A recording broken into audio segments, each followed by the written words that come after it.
holds a lot of ill feelings right now, differently than my brother. The bond with Shaniya and I, from teaching her how to tie her shoes and how to color within the lines and to write her name, I feel robbed. And I feel Shaniya was robbed.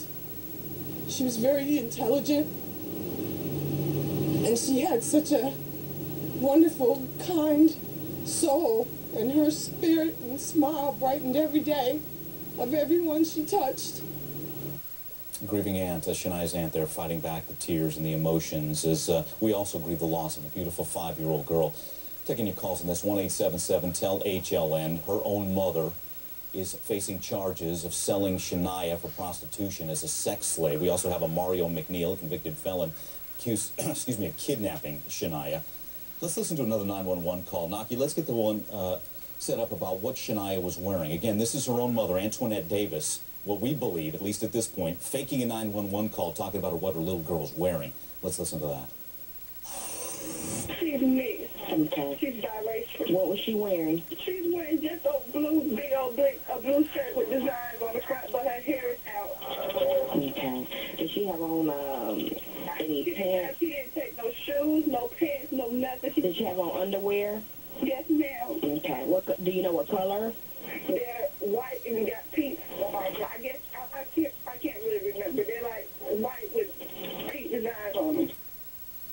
Let's bring in our clinical psychologist, Michelle Gollin. Michelle, again, this woman was innocent until proven guilty, but from what we're seeing, she's selling her daughter as a sex slave. And how do you get to that point to where you can fake it like this on a 911 call when you know what you've done to your little girl? Well, she's clearly a sociopath. We don't really know. There's been questions of drug use and so forth.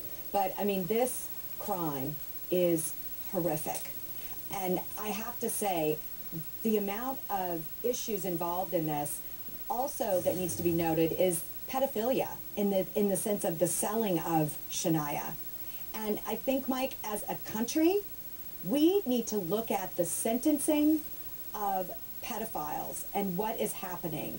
It's in the news all the time, and you know, we just had a man who was sentenced to 20 years.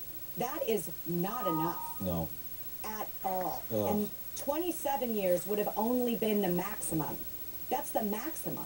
Michelle, so many people agree with you on that front. I want to hit on one other point before we go. Michelle Sagona, is it true that Antoinette Davis is pregnant with another child? There are definitely reports out there, and investigators aren't saying one way or another, but it has come out that she could possibly be pregnant with another child as she sits in a North Carolina jail cell at this moment. She is in a special portion of the jail, Mike, I do want to mention, where she's only allowed to come out one time a day to take a shower, and that's it. She's by herself. She's not allowed to be around anyone else at this particular point, and she does have another court appearance scheduled at the beginning of December. Okay. Guys, we have to leave it there. Michelle Sagona, Michelle Gollin, we appreciate it. Mark, I know you're sticking around for this next story.